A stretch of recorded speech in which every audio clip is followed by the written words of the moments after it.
बोल बम के नाम चलो चलो बाबा धाम। बोल बम के नाम चलो चलो बाबा धाम। कामरा उठाला कांधे बनी जा कमरिया। अरे कामरा उठाला कांधे बनी जा कमरिया। बरखा पड़े चाहे लेके बोल बम के नाम चलो चलो बाबा धाम। बोल बम के नाम चलो चलो बाबा धाम। डीजे मनोहर डीजे मनोहर डीजे मनोहर हर पाँव छिलाए चाहे लागे ठेस हो। सन सन सन सन भागत चली जाए बम ना करी हो रेस हो। बोल बम के नारा गोहर हो। देह गिरी जाए बाकी दावर ना गिरई हो। जय हो भारत ऐसे जैसे घोड़ा। जय हो भारत ऐसे जैसे घोड़ा भागे दिन लगा।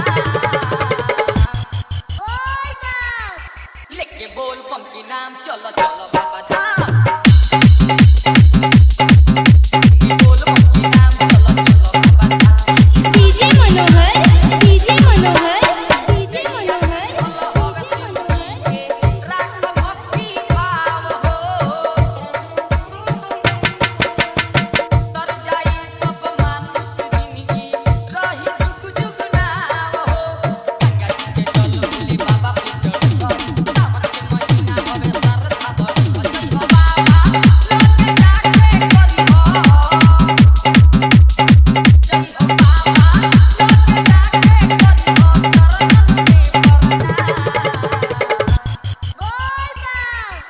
लेके बोल बम के नाम चलो चलो बाबा धाम।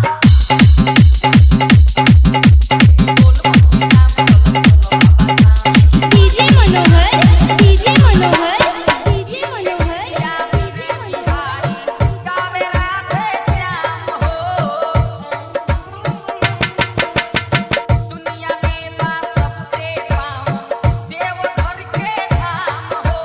देवघर के जाला भाग जाके जाला काल ना काल बबू करा के खाला वाला जब चला भोला दानी के।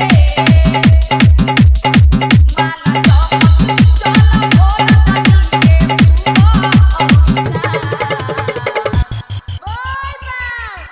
लेके बोल बम के नाम चलो चलो बाबा धाम। बोल बम के नाम चलो चलो बाबा धाम। कामरा उठाला कांधे बनी जा कमरिया। अरे कामरा उठाला कांधे बनी जा कमरिया। बरखा पड़े चाहे लेके बोल बम के नाम चलो चलो बाबा धाम। बोल बम के नाम चलो चलो बाबा धाम।